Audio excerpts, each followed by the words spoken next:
Hi, welcome to the Badass Breastfeeding Podcast. This is Dianne, your lactation consultant. And this is Abby, the Badass Breastfeeder. And today's episode, sorry, I didn't even know what I was going to say. I'm like, what do I do now? It's the first day of the Badass Breastfeeding Podcast. Welcome usual. to the first day. First day, first episode. Welcome.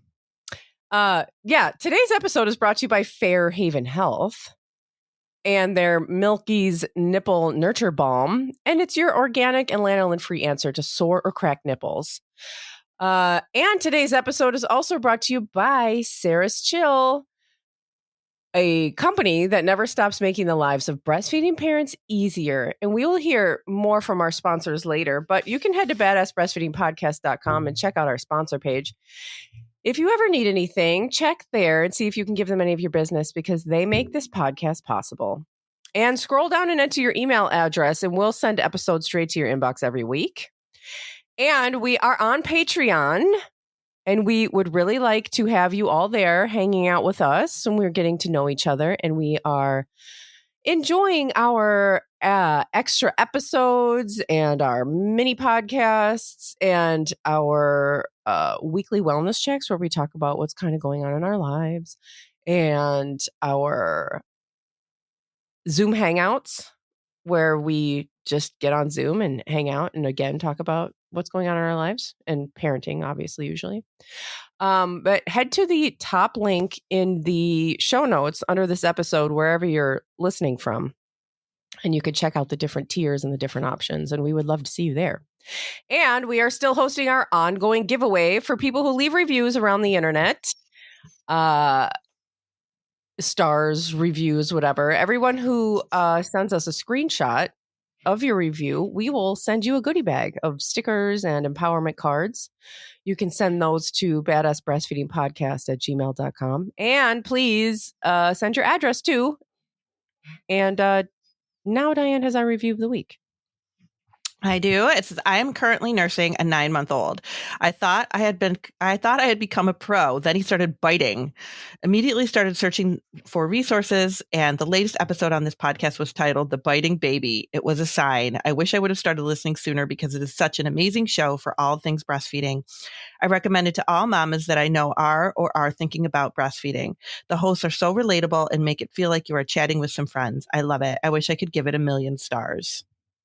It's so sweet. Aw, thank you. No, the biting. Oh, I know. So I know. When you started reading that, I was like, oh my God.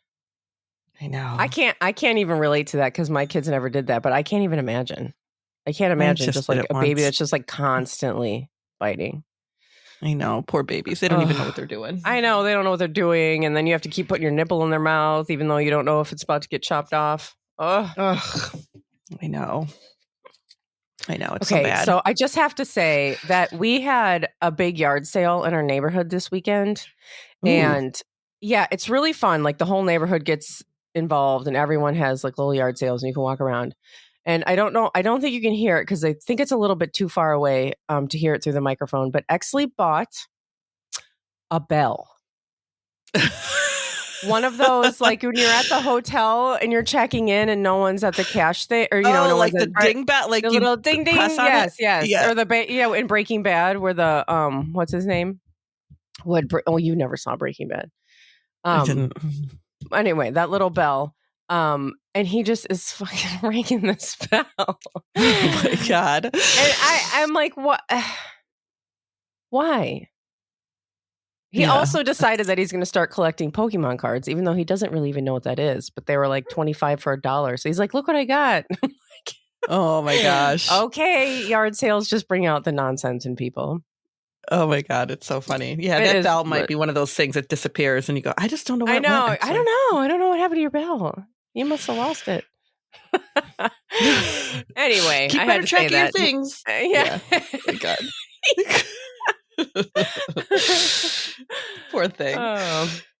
Doesn't know what's coming. All right. Well, today we have Rebecca Michi. Woo! One of our like top less than handful favorite guests. I mean, we love all of our guests. I shouldn't say that, but she's like a recurring guest. and talks about sleep, which we all want to Love. talk about and learn. Yeah. Yeah, we all love sleep. We all love sleep. We all want Yeah. sleep. When you have a baby, you're like, when am I going to sleep? Rebecca will tell you. When am I going to sleep? Why doesn't this baby sleep? What's going on? Yeah. All right. Then let's hear from Rebecca. Let's hear about it. And we have Rebecca Michi here, who we've had on the podcast before, and you've all heard me talk about her like a bazillion times, because I do talk about you all the time, Rebecca. Like all of your information, and of course, I worked with you with both of my children, so. Mm-hmm.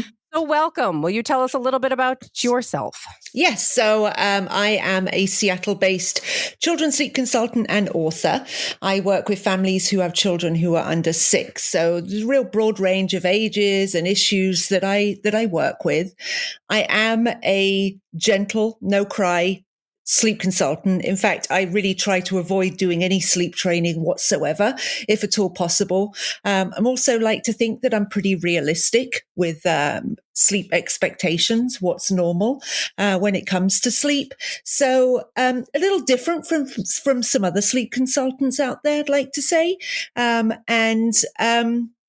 worked together quite a long time ago, wasn't it? It was a long time ago now, because it was... when I had Jack, and he was the really very highly sensitive kid, and then Exley was born, and it was just a shit show. It was like a total shit show. And so I remember at the time you were like, well, Jack's a little older than like what I normally work with. It sounds like your age range has broadened a bit, which makes sense, because everything that we worked with Jack was totally appropriate and worked and everything. And I say this all the time. I think that now Jack is going to be 12. What? He's going to be 12 in 2 weeks, and Exley just turned 9. Wow. And I know.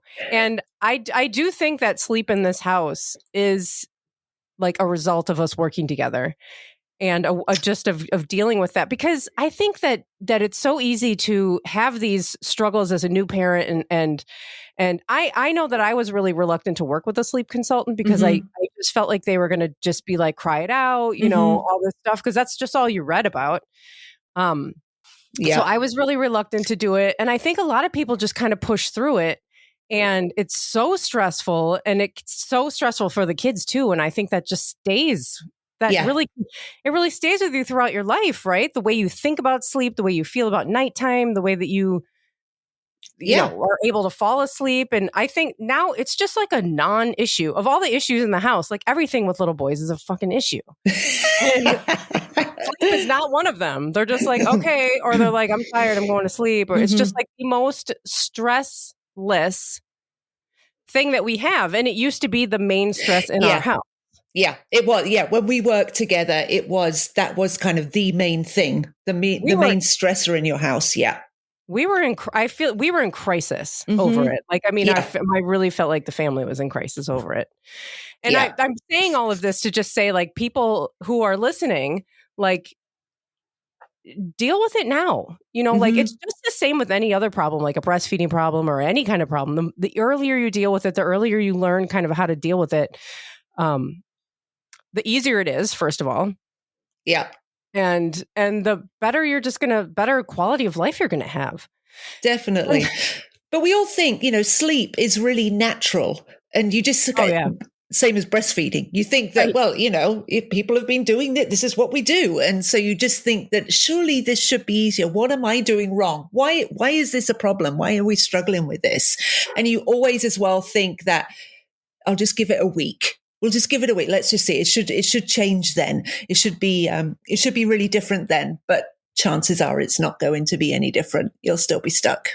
No, and then that's the thing too about being in crisis or any kind of like stressor situation that's really taking over everything is like every ounce of your energy is going to that. Yeah. So then you think, I really think I need help. I really think we need this. But like, you don't even have time to really complete that thought before you're in the middle of the next crisis of the day, or you're just like, everybody's finally asleep, even though it's the middle of the night. Everybody finally passed out and it's like, okay, well, look, we're finally sleeping. It's fine. We'll just get in the next morning. You're like, no big deal. And then it just starts all over again. Mm-hmm. And sometimes as well, when we're working on sleep, it kind of has to get a little bit worse before it gets better. So when I'm working with families, we're making some changes. And so that just feels very foreign and you feel sort of out of your depth. And so it becomes even more challenging before you start to see the progress. And I completely understand. Why would you want to make things more tricky for yourself? In the long run, you're getting better sleep. But right now, when you're already running on fumes, you don't have anything else to give. It's really hard to do. It's really hard to do. So I imagine by the time you see, I imagine it's not just me that came to you with, with nothing left in the tank. Is that usually where you see people? Yeah, definitely. I would say all but potentially 2 families are in that sort of, have hit rock bottom and are in that crisis mode. I think I've had 2 families I've worked with who are sort of like saying that I think this is going to be a problem in the future. Let's work on it now.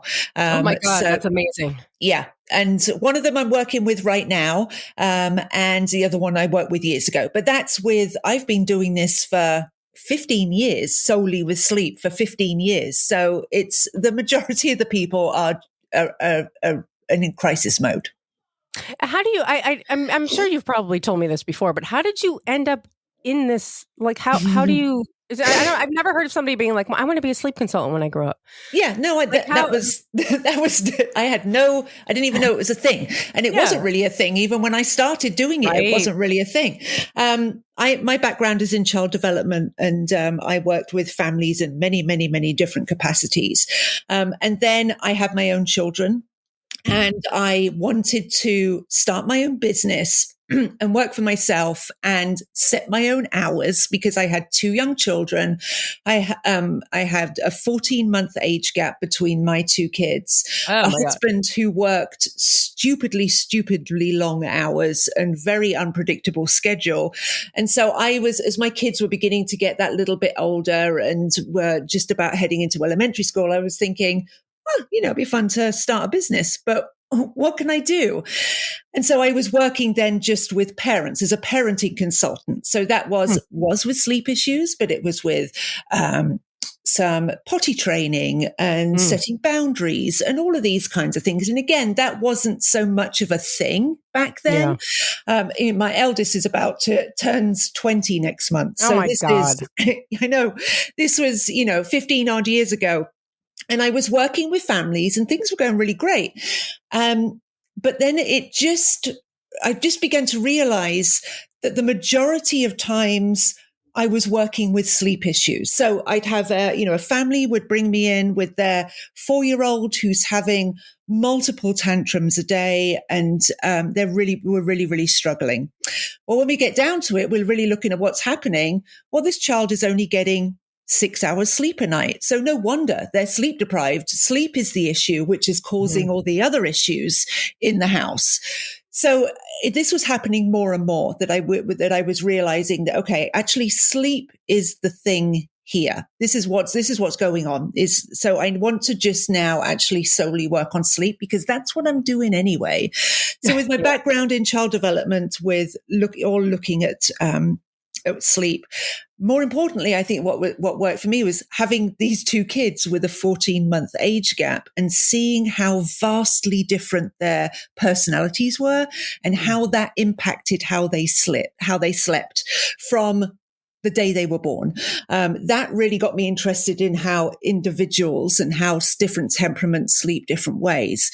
And so at that point, then I just pivoted into, okay, now I want to work with sleep. And when I started my working solely with sleep, I was one of 2 children's sleep consultants on the West Coast. There was just me and there was somebody else in LA. There were a few more on the East Coast, definitely, and I don't think there were very many in the middle.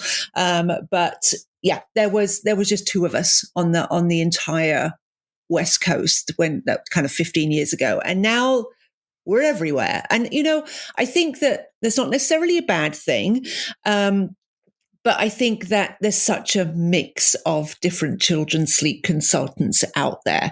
And, we have a bit of a bad rap. And I get that because, for some of us children's sleep consultants, it's well deserved. But for others like me, I'm just like trying to sort of like, hey, I'm not like that. I've never been like that. Right. And I think most people just don't even know that there is I certainly didn't know that there was that option of somebody who, and I think that you said it, you sandwiched your whole story in between what I feel as like, a social worker with a mental health background and stuff. Mm-hmm. The most important thing is that you are trained in child development. Yeah. Yes. And I think a lot of people are not. Maybe they say they are and they took a class in undergrad. And so now they're an expert in child development. And and that is the most important thing with that and with all kinds of parenting is just that we have to understand where the child is developmentally, what they're capable of, what they're not capable of, what is normal and what is.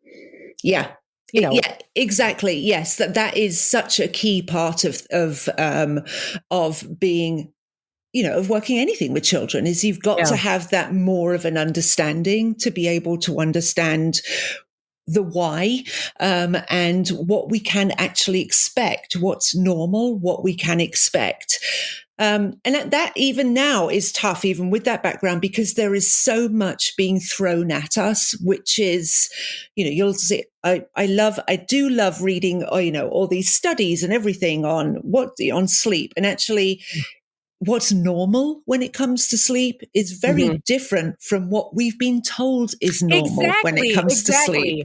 The cultural and family expectations of sleep are so completely different from what is developmentally normal or even capable of a child or safe even for a baby. Yeah. And that's and so much of it I think turns into like I'm constantly on rants about capitalism. Like so many people are now with sleep consultants, and it's like, and it's just a thing now. I think it's gotten so much bigger with the internet as people are creating a product to sell, and maybe they don't have, they've kind of come up with this idea of how to train kids to go to sleep, and that becomes their product, and then they market it and they sell it, but it's not based on anything real. Yeah. Or safe or healthy or normal or, Exactly. But I understand, it is capitalism totally, because we all want that quick fix, whether that's when we're learning a new skill. I've been trying to crochet and I am really bad at it and I want to be perfect at it instantly. I'm not. Yeah. I'm never going to be a great crocheter. It's just not happening.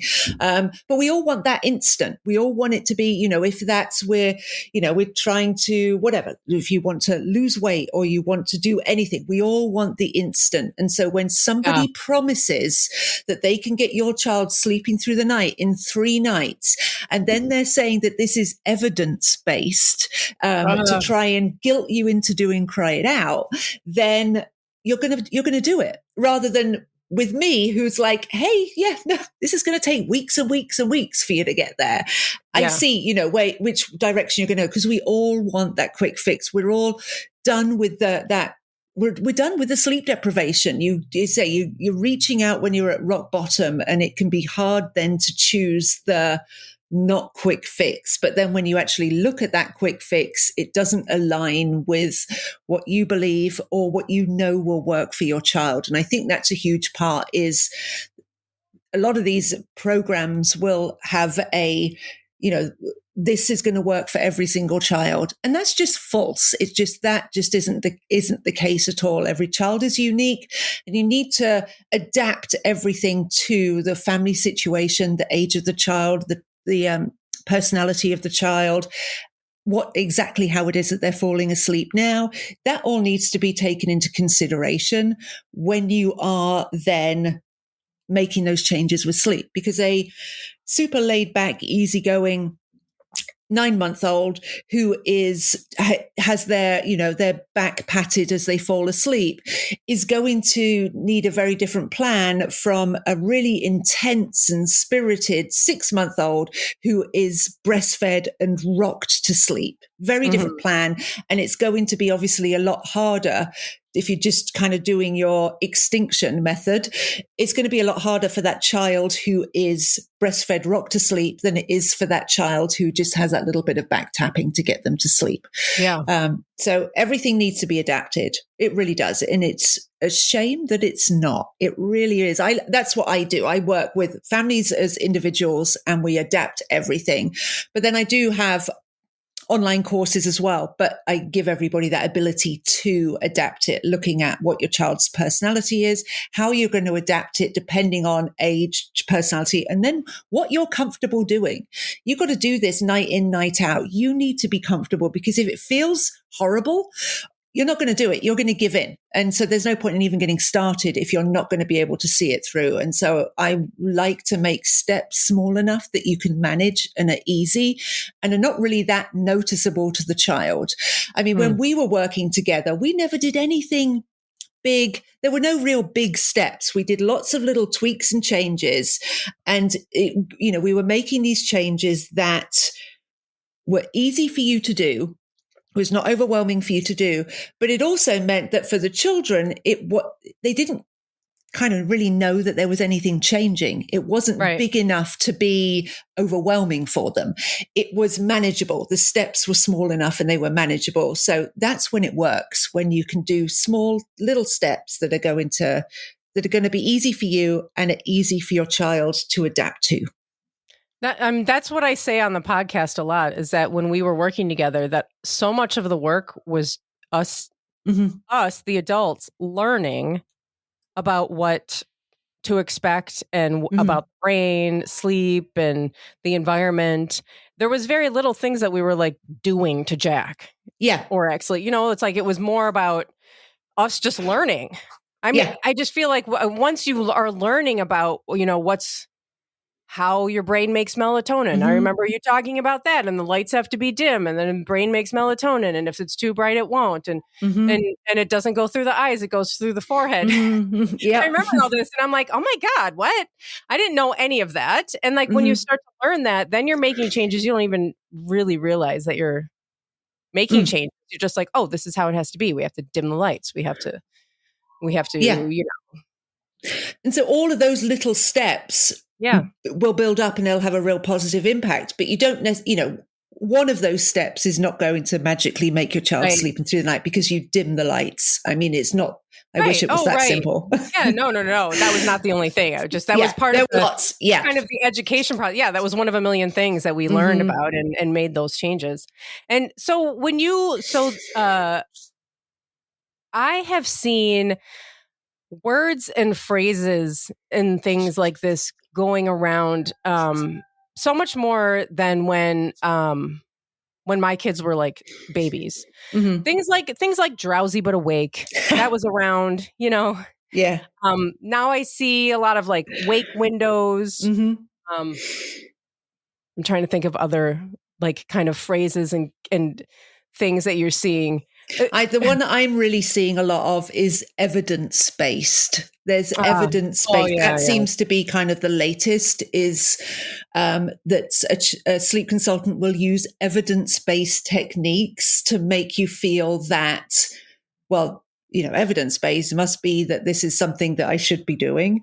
And evidence-based is 100% cry it out. That's what evidence-based means, is that it is cry it out, because there are studies that have been done that show children who do cry it out over a study where we're looking at a lot of children. It does work for the majority of them. They will be. Cry it out works really well. It works and it works fast. Yeah, exactly. For the majority of children. So there's that. The minority it does not work for whatever reason. They're not even looking as to why it doesn't work. Yeah. They're not looking at ages of children. They're not looking at how they were initially falling asleep. They're not looking at any of that. They're just looking at, did it work or did it not? Yes or no. And so work means like, did it get them to sleep? Yes. So did it make them happy adults or emotionally secure children? Yeah. Because in my opinion, there are consequences to cry it out, even though, there's evidence that it works. Yeah. But does that mean it's healthy? Yeah. Exactly. Yes. I mean, and if it feels wrong to you, if listening to your child cry feels wrong, how does it feel for your child? How, Right. really, how must they feel? And you're ignoring your child when they're asking for help. Now, we know when your child is kind of just like fussing and they're just kind of like, noisy, they're beginning to get frustrated and they're not necessarily asking for help at that point. But it's when it's that real big, urgent, mummy, I need you now cry. Right. That's the one when they're asking for help and you ignore that. Well, would you do that with if there was an elderly person in their room calling for help? Would you ignore that? No, you wouldn't. You wouldn't ignore that, even if you knew that elderly. But they should be asleep by now. They just need to go to sleep. You wouldn't ignore anybody if they were calling for help. But when it's a baby and it's a cry because you think that they should be going to sleep, it's fine to ignore it. And it is not fine to ignore it. You should never, ever ignore your child if they're asking for help, whether they're 3 months, 3 years, 13 years old, 30 years old. If your child wants help, you help them. If that's really sort of what we want for our children, isn't it? For them to know that they can always rely on us to help them. If it is in the middle of the night, it sucks. And that's when my teenagers want to talk to me, is they'll come upstairs, at whatever, 11 o'clock at night, midnight, and I'm just about to go to sleep, or I am already asleep. And they're like, Mom, can we talk? And I'm just like, oh, geez. Yeah, of course. Let me get up and I'll be downstairs in a sec. And you just kind of do it because that's when they want to talk. That's when they want that help. And that's what I signed up for when I became a parent, that I'm going to help my kids regardless of it's not just like, well, I can only help you between the hours of 7 a.m. and, yeah, exactly. We are, this is not a helping time right now. Yeah, this is what I signed up for. And though, it's not my favorite thing being dragged out of bed, but my favorite thing is that my kids know that they can come to me day or night and that they can trust me to be there for them and to help them when they need the help, whether that's with that they can't fall asleep. And that has certainly been, that's even a thing with teenagers, that they can't fall asleep. Or it's that they've got something, something happened at school, or they've got some anxiety about something or other. I want to be there for them regardless of what it is. Yeah. And I was recently watching like an episode of Family Ties. Mm-hmm. Do you remember that show from the 80s with Michael J. Fox and the family? And it was just set in their house. And they have a baby at some point in later seasons. And the mom and dad it's nighttime. The baby's gone to bed, but the baby's in their own room, in a crib, of course. In their own room. And the mom and dad the baby's crying his face off. And the parents are standing in front of the door arguing with each other about whether they should go in. And the mom's like, oh, but we don't want to make him, too dependent. We want him to learn independence. And the dad's like, it's terrible. We should go in there. Well, and then they're just kind of going back and forth. And it's like, this is first of all, it was so much more, I don't know if I want to say if it was more normal, because I feel like it was. It was. Mm-hmm. Mm-hmm. Like that's what you did. I feel like in the 80s, it was like a peak of just like put the baby in there and let him cry. Yeah. We've got to remember as well, 85 is when Dr. Ferber's book came out. Oh, God. 85. And I have a copy of that the first publishing of it. And in that book, it says that it's obviously suggests doing cry it out. If your child vomits when they're doing cry it out, just leave them. Then when they fallen asleep, that's only when you can go in and clean them up. That's what the 85 version of that. It doesn't say it now. It has changed now. Thank goodness that's been taken out. But that's where, that's where we were. That's where parenting was in the 80s. That's where we were. Yeah. I mean, can't they choke on their vomit and die? I mean, it just, you can't even imagine, can you? Just like it would just be everywhere. It'll be in the hair. It'll be all over the room. It'll be, I read that and I started crying as I read that. Yeah. And I was at home and my husband was like, oh my God, what's wrong? And I was like, You won't believe this. It's just so awful. Yeah, I actually remember I'm reading the Politics of Breastfeeding right now. Mm-hmm.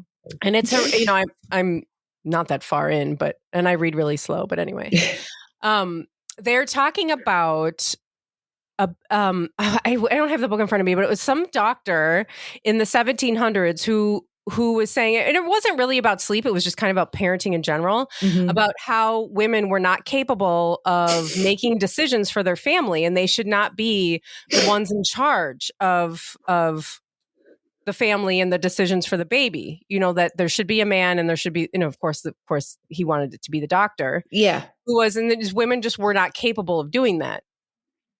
Oh my God. And like, how much of that does that play into now? Just all of the parents, especially like, women or non-white men, thinking that they don't know what's right for your baby. I don't know. I'm not the final, I'm not the final authority on my child. Like, surely somebody else knows better. Surely the way that I'm feeling isn't right. And, my doctor is going to tell me this, and that has to be the thing that's right. And we just don't like even trust.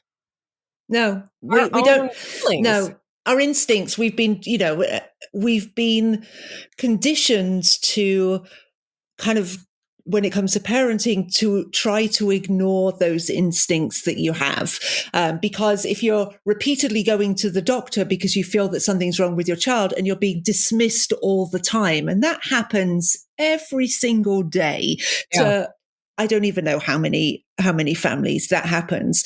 And then, you trust your instinct. I always say to families, trust your instinct, because the instinct, a parent's instinct, has kept the human race going this long. Right. So don't dismiss it. If you're ever being told to do anything that makes you feel kind of icky inside, don't do it. Or if you ever, the same with people. If you go and meet somebody, and you're a play date, and somebody there makes you feel kind of a bit icky, trust that feeling. Don't just dismiss it. Trust that feeling, because your instinct is really, really important. And we're constantly being told to look at the bigger picture and don't trust that. But you should always trust your instinct. Always. Yeah. And I remember working with you too, and all of everything that we were doing, the whole entire thing. Now, of course, there were times that were really difficult and it didn't work right away, but like everything was just about like easing the anxiety, bringing things back down to baseline, and creating more, restful and connected. Like everything moved in this direction of connection and calm.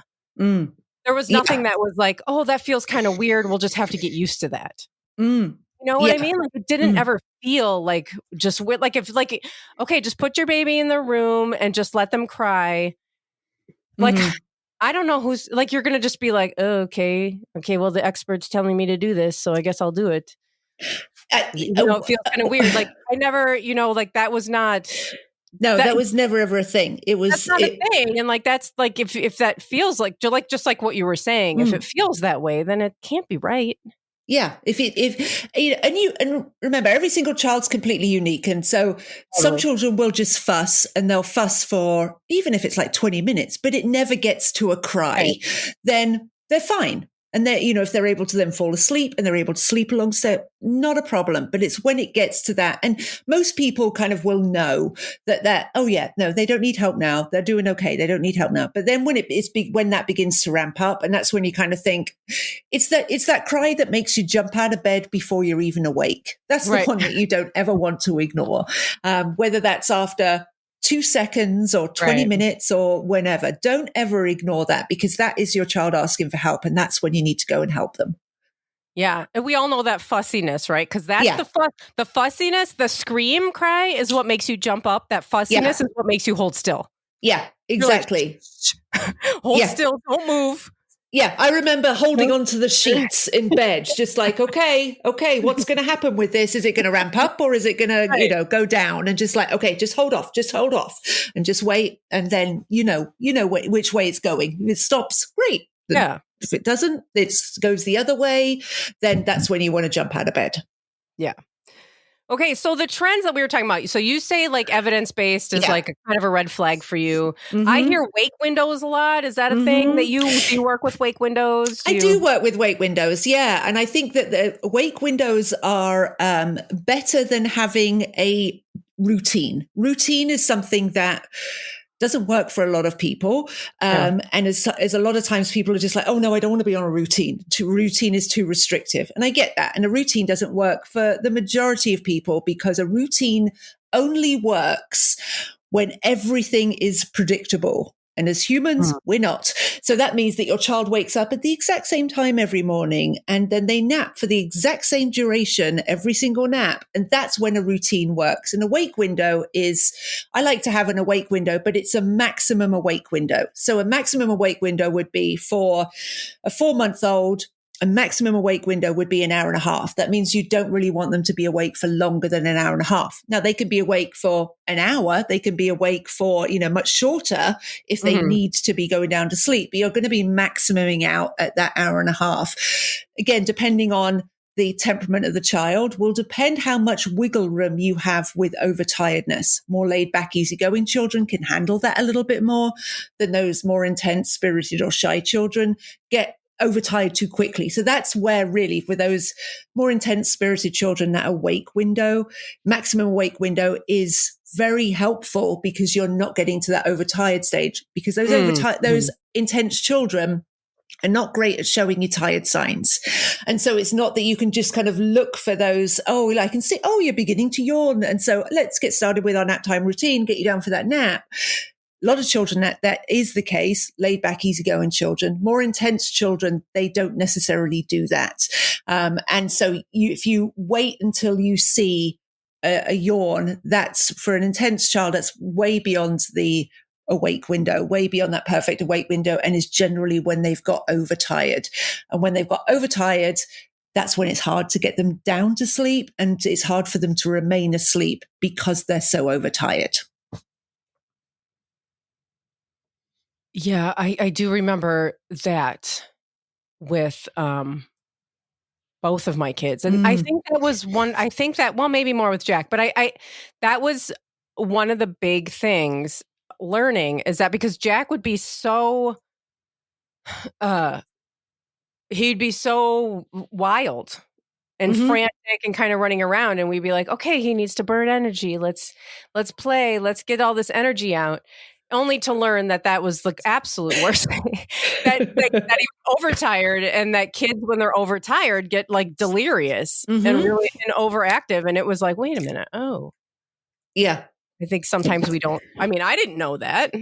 Yeah, you just want to do the exact opposite. Let's slow down. Let's wind down. Let's just sort of get still, because that's a lot of time. If you just stop moving, you'd be able to fall asleep. But it's just, most of us do get, as we get to that real overtired, can become sort of a little bit more, it's like you've just had, a can of Red Bull kind of thing. It's like giving your child a can of Red Bull and they're just sort of like, bouncing around and a lot of energy. And that's definite overtiredness when you see that happen. And sometimes you can see that they begin to get tired. They begin to physically slow down, and then boom, they're then got overtired, and they just got this biggest kind of rush of energy.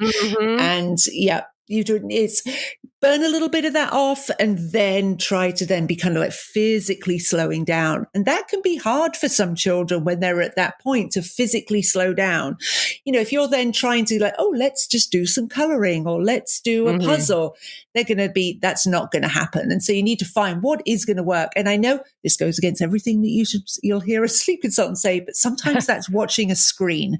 Sometimes that is, because that will physically slow the child down. Yeah, I know mentally it's still very, very stimulating, but physically the child will slow down because they will sit and watch something. And obviously, depending on what you're watching, but that can be a good start for beginning that wind down, because you physically got them still, and then you can work on relaxing their mind. But you just need to kind of stop. You just need to stop them moving for them to be able to relax.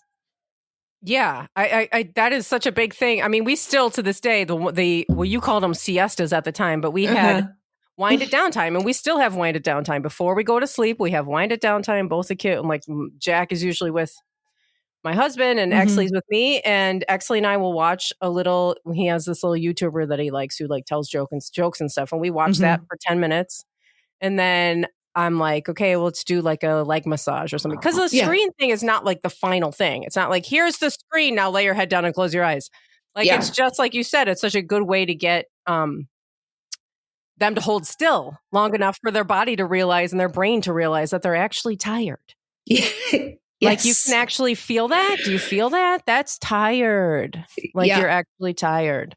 And I feel like connecting with that is so hard. And actually, when children can recognize that and feel it, it's like there's a whole new phase that they can move into. Yeah. Definitely is, when they're really aware of how their body feels. And that's when, that's when they'll also begin to, I've got a bit of a tummy ache, or, the younger child who's teething. This really, really hurts, because they're beginning to be aware of their body. So that's when they'll suddenly have, my legs are aching, growing pains, all of those things happen. You get more sort of, even though a lot of people, teething doesn't just happen at night, but if it's just a little bit of an annoying pain, you're more aware of it at night. Your child is going to be more aware, because they're more aware of their body. When they're awake and they're up and they're busy, they're not so aware of their feelings. And so a lot of times, some children will even ignore hunger and thirst because they're not aware of it. And so just then, that's when, if they've been ignoring all of those things during the day, when they then begin to physically slow down, they're aware of their body, they're aware of those tired feelings, but they're also aware of everything else. And so that's when, even having that, is we had the little siesta time, that little kind of chill out, hang out time, whether that's a nap or not, or, I call it a siesta because I like to rebrand the nap, because a lot of children don't want to nap as they get a little bit older. They're just like, no, I'm not going to nap. And that's fine. You don't have to nap. We're going to have a siesta, and we're just going to, you don't have to sleep, but we're going to be just physically slowing down. And that then can help. One, your child may suddenly decide they're ravenously hungry. Great. Let's get some food. They're just going to be more aware of themselves. And that then helps connecting them with themselves during the day. It will then help them to be able to relax and unwind when it comes to sleep. And we'll be right back with Rebecca Michi after a word from our sponsors. Today's episode is brought to you by Sarah's Chill, a company that never stops making the lives of breastfeeding parents easier. Created by a mom for moms, Sarah's Chill knows the challenges that come with the journey, including cleaning pump parts and baby bottles in some of the ickiest places. Keeping breastfeeding gear clean is super important, but it can feel almost impossible when you're away from home. With the all-you-need wash basin bag, you'll always have a safe place to wash your essentials. All you need is soap and water. The wash basin includes a waterproof canvas bag, a collapsible scrub brush, a soap dispenser, and a microfiber towel. Not only are the parts TSA friendly, but it can roll up between uses to be tossed in the wash at the end of the day. Whether it's a game-changing breast milk chiller, an epic freezer storage system, or a travel wash basin bag, the company has everything you need and want. Sarah's Chill is truly breastfeeding reimagined. Head to Sarah's Chill, that's CERESCHILL.com, or check them out on Instagram at Sarah's Chill. And you can use code BADASS for 15% off of your purchase. And today's episode is also brought to you by Fairhaven Health. If you're struggling with sore nipples, you need pain relief fast. And when sore nipples turn to cracked nipples, forget about it. It's enough to want to call it quits. Damaged nipples can cause real problems with successfully breastfeeding your baby. Check with a lactation consultant that your baby is getting a good latch and get some Milky's Nipple Nurture Balm. Nipple Nurture Balm is formulated to soothe, protect, and heal sore or cracked nipples. This nipple balm is made with organic herbal ingredients and combined with natural moisturizers to help provide relief and to heal affected areas and even prevent cracks from reappearing. Nurture Nipple Balm alleviates the discomfort so the joy can be restored to your special bonding time. It's safe for both parent and baby, and there is no need to wipe it off before breastfeeding. Head to fairhavenhealth.com. That's FAIRHAVEN health.com and use code BADASS for 15% off your purchase. And all of these sponsors and their promo codes can be found in the show notes under this episode, wherever you're listening from. And they can also be found at badassbreastfeedingpodcast.com, along with all of our other episodes, our resources, and information about scheduling your very own one-on-one online lactation consultation with Dianne. And now we can get back to our interview with Rebecca Michi. Now, when we work with breastfeeding, there are usually like a handful of really, really common misconceptions, myths, whatever, that we are pushing back against or re-educating about. Do you have some that come up about sleep that are just really common, kind of just wrong? Yes. So one of them is that the 12 hours sleep at night. That is a huge one. That's huge. Everyone wants 12 hours of sleep at night. Yeah, of course. Because that's what the doctor is saying. That's what our pediatrician said. Jack was 3 months old and she was like, wait, he wakes up? Oh, he should be sleeping 12 hours at night. I'm like, kids never slept 12 hours at night. What? That is completely false. Looking at recent studies and looking at studies that have looked at studies that show us that there is no age where 12 hours of sleep at night is the normal. Now, of course, there are some who are doing it. Of course there are. And there are some who are getting more than that. But the average child at any age, it's somewhere between 10 and 10 and a half hours of sleep at night. That's kind of the normal range. Obviously, there's children who are getting way less. There's children who are getting way more. But the average is somewhere between 10 and a half hours of sleep at night for all ages, right from 3 months up to about 8 years old. I'm really, really glad to hear you say that, because I feel like that is something that we hear a lot too, is my doctor said my baby should be sleeping 12 hours, but he keeps waking up to nurse. Yeah. What's wrong? Yeah. Another one is, that whole sort of like that. Yeah, exactly. That's really great. They're waking up to nurse. That's normal. Yay. Yay for you. And wake ups, the whole sort of looking at recent studies. And these are studies that came out within the last couple of years that show that the majority of children are waking and needing help during the night until they are over a year old. So this whole, they should be sleeping through the night by the time that they're insert stupidly young age, then is false, because that's not what the majority of children are doing. The majority of children are waking up and needing help, not just waking up and they kind of squawk and then get back down to sleep. Right. That's not needing help. They're needing help, whether that be with a feed or they're needing rocking back to sleep or that reassurance. It starts, obviously we're looking at 3 months and there's a, real high percentage of children who are at about 3 months. That actually does reduce down at about 6 months, much, much less children need help during the night, and then increases dramatically at 8 months. And then it stays about the same about 12 months and then begins to sort of like slowly diminish as we get past the 12-month mark. So they should be sleeping for that whole 12 hours, sleeping through the night is, again, false. Yeah. And because my kids were toddlers, when they would still wake up and nurse in the middle of the night. Yeah. Maybe not every hour, but there was definitely a certain time at night where they would just wake up and they would nurse back to sleep. Exactly. Yeah. Is that really a problem? No, not really. It's not a problem. I mean, it might be a problem for me because I don't want to be woken up, but it's a normal behavior. Exactly. And when you know that that's normal, it makes that whole, if you kind of like wake up and you're thinking, oh my God, this is not normal. Why are you doing this? Then you're fighting it. But if you just like, okay, and everyone's back to sleep so much quicker if you're not fighting it. But yeah, so when I work with families, I will always say, I can't guarantee that I can get your child sleeping through the night, because I can't. I don't know. I can't guarantee that we are going to eliminate all night feeds at all. But what we can do is reduce those down and get those down to the minimum. So that would be, you know, like we may be able to get that down to 1 or 2 feeds a night, which is potentially not ideal for a lot of families out there. And probably a lot of sleep consultants would just be like, only getting down to 1 or 2 feeds a night, but it's more realistic. And when you're only able to feed your child down to sleep and they're waking up 8 times a night and they can only feed, or they're rocked back down to sleep every single time, waking up 1 or 2 times to feed them back to sleep and they fall asleep when they're feeding is a definite improvement and is normal.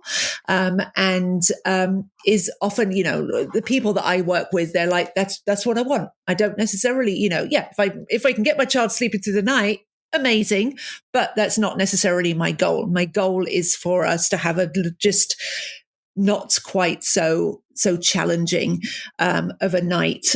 And a lot of times as well, it's where if we have a child who's being fed down to sleep, it's only one carer who can get them down to sleep. And so, you know, as children get a little bit older, then a lot of times parents want to share that responsibility. So I'll work with families on how can we actually break the feeding to sleep association, but without stopping feeding to sleep, if that makes sense. So we still want it that the breastfeeding parent can still breastfeed their child to sleep, but we can have another carer who doesn't have functioning boobs, who can also get them down to sleep quite successfully.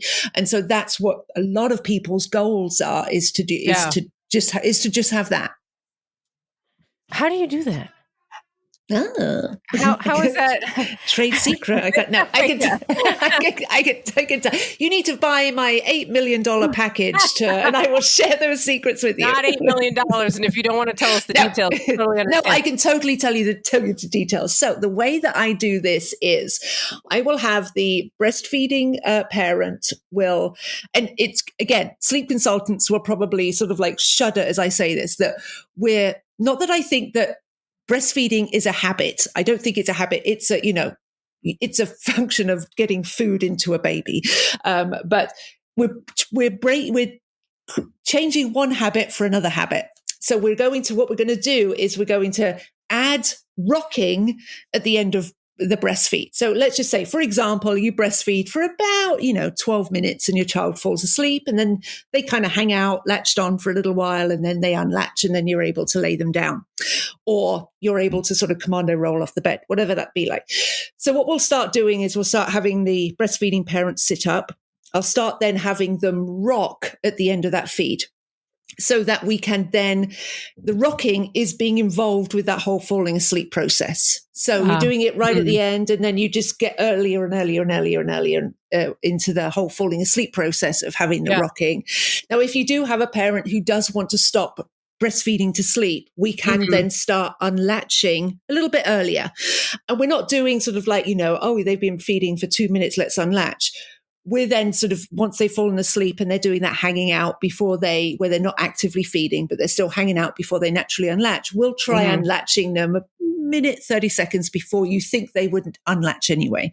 But you're still rocking. So the rocking is then going to help them get into that deeper sleep. So as you take the breast away, you've still got the help of getting to sleep. You've still got that rocking, the help of getting to sleep. And then you can work on reducing down the feed, increasing the rocking. And then when it comes to somebody else helping the child to sleep, the rocking then is not so new. They're used to that because they've had that with the feed and the rocking. So it's actually a great way of introduce it so somebody else can rock your child to sleep. And then actually rocking to sleep is an easier habit to break. It's easier to move away from than feeding to sleep is.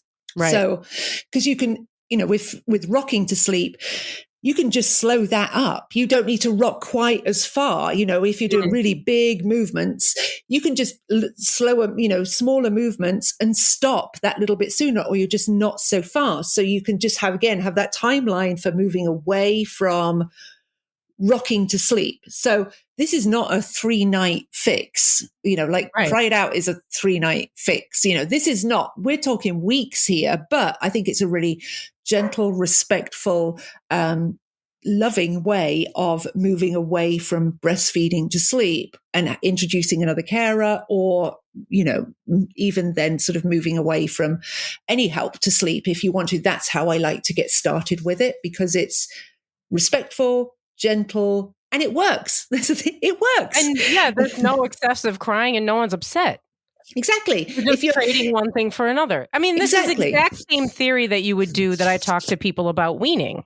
Yeah. You want to just, you're trading this comforting activity for another one. Yeah. Slowly, so they don't really notice that it happened.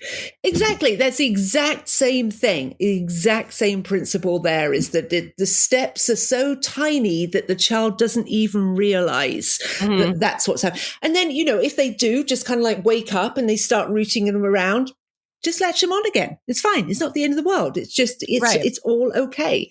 But it's just, and so, it's because it takes a long time. Obviously, that takes a long time for you to get.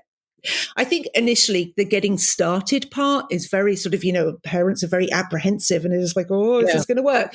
Once you sort of get that momentum going, you can really, really speed it up right in the middle bit. You kind of have to slow up again at the end. But I've worked with many, many families, and that has been our sleep training. That was it, was just doing that, because now it's that they can just rock the child for a couple of minutes, lay them down, pat their back for a bit, and they get to sleep, and they sleep for 5 hours, wake up, feed, back to sleep. They fall asleep feeding, put them, lay them back down, sleep for the rest of the night. Great. Everybody's happy. And it works. Just because cry it out works, it's evidence-based, it works. And just because it works doesn't mean that you have to do it. Right. You can choose other techniques if you want to. If you don't want to do that, there are so many other things that you can do that don't look anything like that are still teaching more independence when it comes to sleep, but it is not ignoring your child. It is not sort of disassociating, disconnecting from them, where you can keep that secure attachment, and where you can just respect and love and be there for everybody in the family without having to do the horrible, icky stuff. Yeah. Yeah. I'm curious, do you see a difference in like sleep behavior or family dynamics, or just things like when there's a breastfeeding baby versus a bottle fed baby or a weaned toddler or something like that? Yeah. Oh, definitely. Definitely. Yes. And that's something that I like to know before I'm working with a family is, if the child is breastfeeding or not, or they're is breast milk, or and what that whole kind of feeding looks like as well. Yeah. That's important to me because we know that breastfed babies do need to feed more times per 24 hours than formula fed babies do, and so that obviously is a real kind of key part of working with a family, is looking at all of these things. Interesting. Now, so I asked a group of our listeners in our Patreon, little Patreon community. And I said, do you have any, I'm going to have Rebecca Michi on the podcast. Do you guys have any questions? And I got too many to really to just kind of run through. But what I thought was interesting is that there were themes. And I thought we could maybe touch on those because, and I would like to hear if you come across this a lot, or if you have, things. There were several people who were talking about how to transition the baby out of the adult bed to their own bed. Yeah. Oh, yeah. No, I see this. Yeah. Oh, yeah. See this an awful lot. That I actually have a masterclass, which is transitioning your child from your, to more independent sleep. So moving out of bed sharing. Hello, everybody, wake up. Out of safe bed sharing to more independent sleep. This is something that a lot of families struggle with.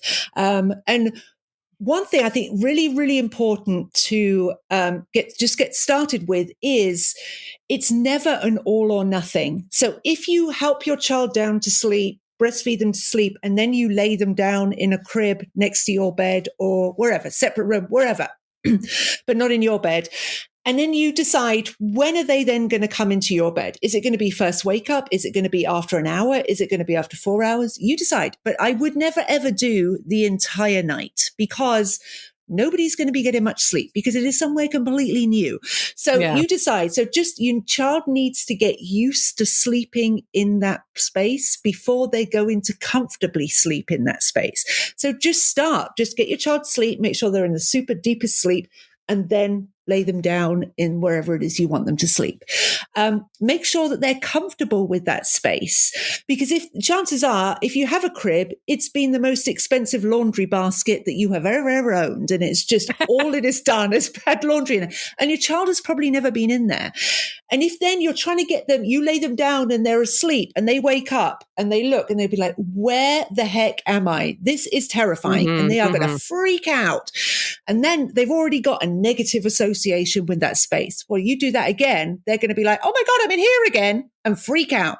So we want to, before you even start getting them in there for sleep, have them in there for awake playtime. So not when they're tired, not when they're hungry, just part of your hanging out time during the day. Now, this could be with an infant, or it could be with a toddler, or it could be with a preschool. It doesn't matter.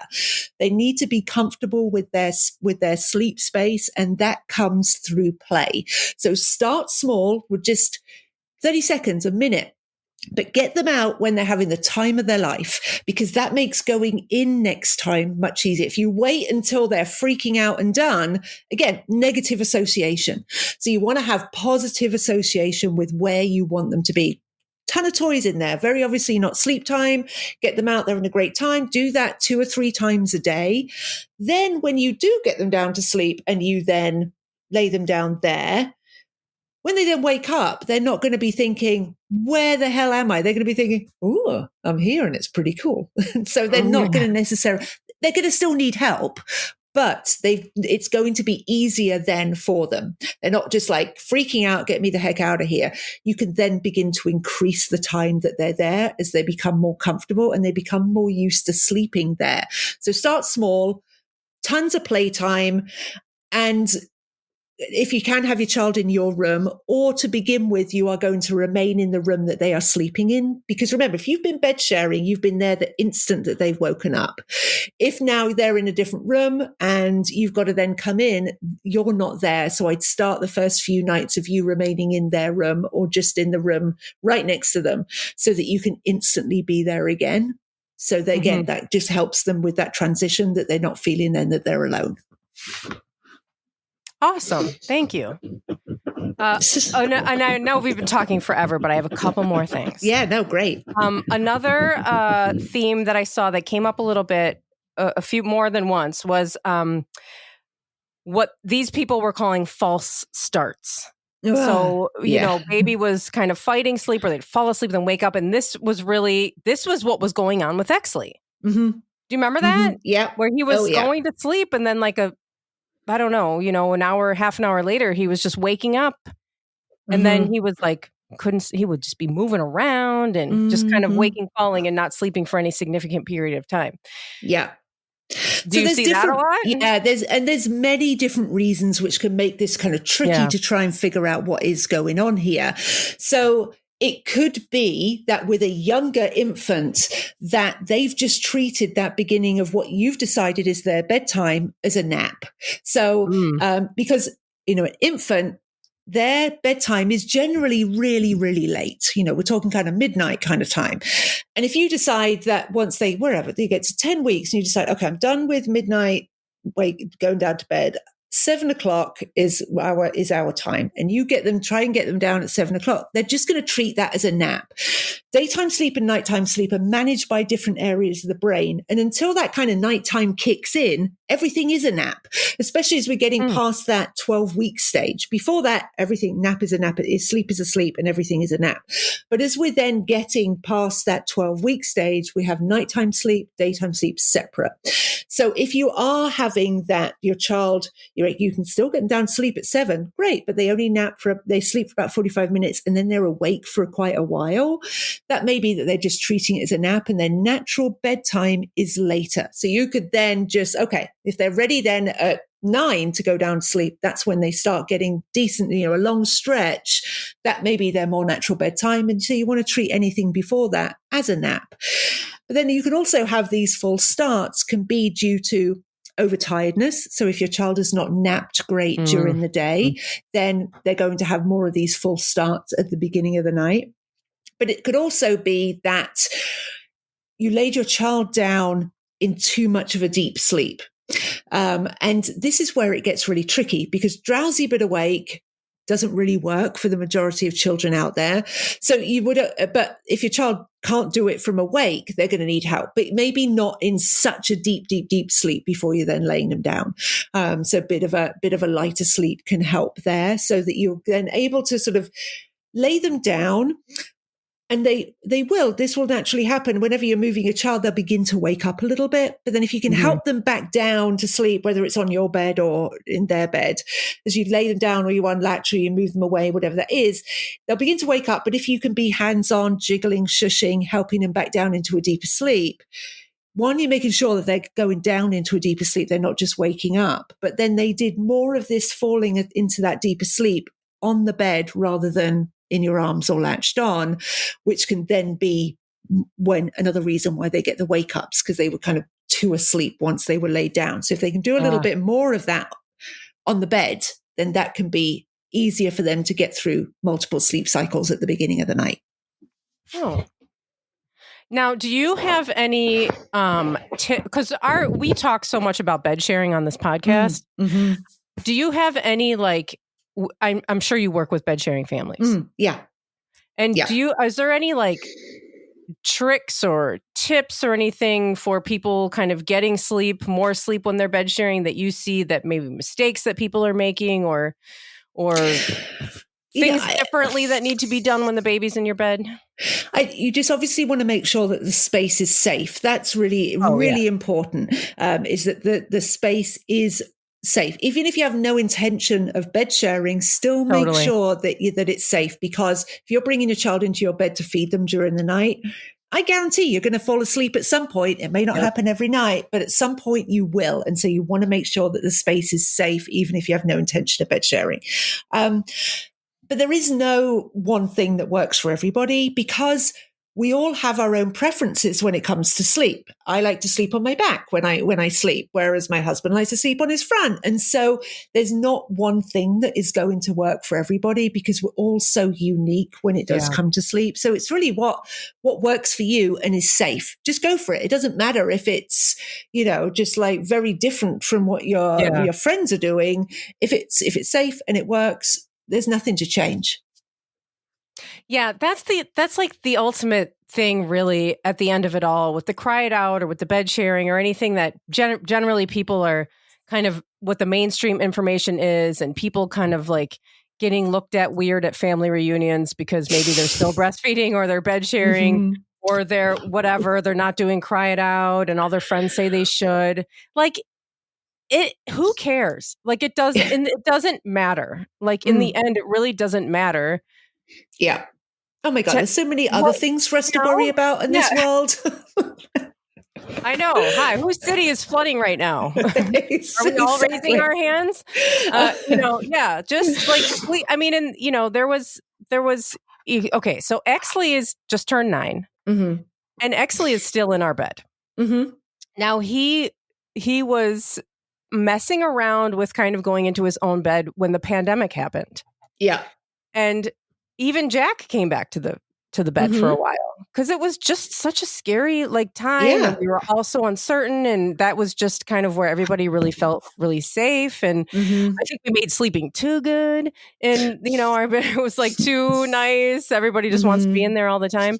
I mean, I personally don't mind it, but maybe people think it's weird, and I don't care. Yeah. I don't care. It works. Exley is not going to be 16 sleeping in my bed. I just don't think that's going to happen. Mm-hmm.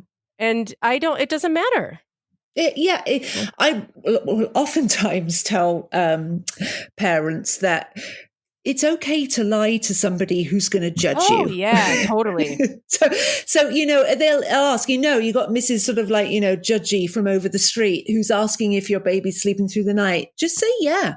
Just sort of like, just like, yeah, they're sleeping great, thanks. And just, you don't have to, if somebody's going to be judging you or that somebody's going to be telling you that you need to be doing, have some really crappy advice, just lie. It's really, really doesn't matter.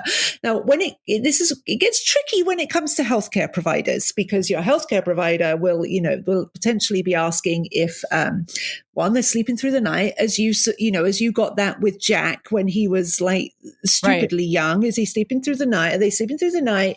And then there's that whole, a lot of times parents won't admit to bed sharing because they fear that they're going to be judged by their healthcare provider. Try to find a healthcare provider who is going to support you on your parenting journey. There are a lot of healthcare providers who will support safe bed sharing. So try and sort of find somebody out who is going to be more supportive of if you're delaying your vaccines or you're, whatever, breastfeeding till your child wants it, whatever. Find somebody, find that village. And then not everybody's going to be in that village. There's going to be people who are in the judgy village up the street who are, and they're still going to be coming into your life, but we don't care about them. You just want to be where you just want to be that core people that and it may be that those are people on the internet. They may be that those are people that you have never ever met, but they support you on your parenting journey. That's what you need, is that sort of like little core of people who are going to support you, and they are not going to be judging you, and they're just going to let you do you. Find those people, because those are the ones that you want, and that you want building you up, not the other people who are going to be tearing you down. I agree. It's so true. It's hard enough as it is. We just really need to focus on the people who are supporting us. Yeah. Now, you mentioned, we can finish up. Tell us where people can find you. So you can find me. My website is childrensleepconsultant.com. So you can find me there. That's where you'll find a real extensive blog. So there's a bazillion different blog posts on absolutely everything sleep related. You'll find ways to work with me and my courses and masterclasses. All of that's on there. You'll also find me on kind of every social media. I'm trying to sort of like be everywhere. Are you on Threads? I mean, come on. On Threads. Yes, I am on Threads. And I've just started on TikTok as well. There is no dancing. Cool. I am not dancing. I refuse. I think it would be much more engaging if you danced while you gave us your Abby, advice. I'm a 48-year-old British woman. I am not going to be dancing on TikTok, okay? Not happening. Those are the ones that go viral. I mean, I know, and I really don't want to be going viral for dancing on TikTok. Thank you. Now, you mentioned your courses and your master classes. Uh-huh. What are those like? You said you had a master class on transitioning to a more independent. Yeah, that I'm just things have been changing up a little bit recently, where I'm now having more courses and master classes available. That one is going to be available real soon. Right now, I'm getting out there do you need to be with your child whilst they fall asleep? Introducing another carer to your bedtime routine. These are all masterclasses that are going to be up and available real soon. I do have available right now, as I have Slumber Academy Newborn, which is it's a website which has got a lot of information, real true, honest information on newborns. And it's not just sleep, it's a lot of newborn development. And we go week by week as to looking at sort of, what things you can work on this week, different play activities you can work on this week, and then how sleep develops and how your child is developing each week. So it's a really nice little place that you can get that information. You can also just sign up for the free newborn emails, where you get an email each week. So you sign up for however old your child is this week. next week you'll get sort of like, this is what's happening developmentally. You'll get those. So those are free. I have sleep training in Slumber Academy, which is real gentle sleep training. That's now a standalone course. The Early Wake Up Cure is also available. I'm about to launch as well the Short Nap Cure. So just, again, all real gentle ways of tweaking and changing and making some changes to sleep without being scary, there's no cry it out. It's not veiled cry it out. Yeah. When you sort of read, sleep training, it is, you are with your child the entire time. You pick them up whenever you want to, and you can soothe them however you want to. If that's with a feed or you're rocking them or whatever, you know your child better than anybody. And I'm not going to tell you when you can pick your child up. That's just wrong. So it's all real supportive ways that you can get support. Definitely. That's awesome. And people can hire you individually, right? As the consultant too. So, okay. Yeah. So I do have a limited amount of families that I can work with at any one given time, but just that for that more one-on-one personalized experience. Yeah, you can most certainly work privately with me. That's amazing. I highly recommend all of these things. I think I might need to check some of them out too. They work with 9-year-olds. They might. Honestly, they might do. Yeah. Especially things like early wake ups. Those are, God. Yes. When do they, oh my God. Oh my God. They don't, he's not growing out of that. Exley is just like, he is like a rooster. We are, we're naturally either night owls or early birds. So we naturally will fall into one of these two categories. When teenagers become teenagers, their whole sleep shifts. So they'll still need that same amount of sleep per night, but they're not programmed to fall asleep until about midnight, but they still need that kind of 8 hours, 9 hours of sleep per night. So that's when you'll get teenagers will sleep in because they stay up stupidly late, and then they will then sleep in till stupidly late as well. So it does happen. I mean, what time is it now? It's 10:15 in Seattle. My daughter is still in bed. She's still asleep in bed. Oh, and sweet. I can't wait. And it happens. And so, I don't know what, but it's, what really sucks about this is as I get old, my kids get older and they do that, they're all completely independent and they sleep in.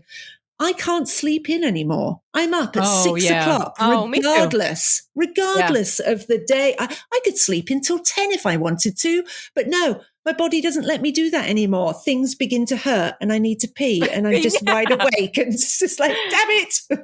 I think it's Exley. I think it was him waking me up for 9 years straight at 6 o'clock in the morning or earlier. I think he trained me. Yeah, probably. But my body is just like, I can't sleep like later than that. You can get payback then when he is sleeping until noon. Yes, that's true. Yeah. I kind of will be rather loudly putting dishes away from the dishwasher. It's 10 o'clock. Everybody should be awake by now. Yeah. I don't have to be quiet. I only have to be quiet from the hours of like 10 to 6. And then and then game over. Well, Rebecca, it was delightful as usual. And thank you so much for spending this time with us. And until next time, I hope you'll come back again and tell us more about sleep, because I really feel like we scratched the surface, obviously, of all of this. But I do recommend all of you head over there. I'm going to put all these links in the show notes. Great. So you can, right now, as you're listening, you can scroll down there and follow Rebecca and find all the little courses and stuff that will work for you. And you never know, you might get a dance on TikTok if you're follow you're really on TikTok and get a dance. Maybe that'll be like the treat. Yeah. If this video gets 5,000 likes, I will do a dance. It needs to be way more than that. Way more than that. 1 million. Yeah. Now we're talking. Yeah. All right, Rebecca, thank you so much. Thank you. It's always a pleasure. Thanks, Abby.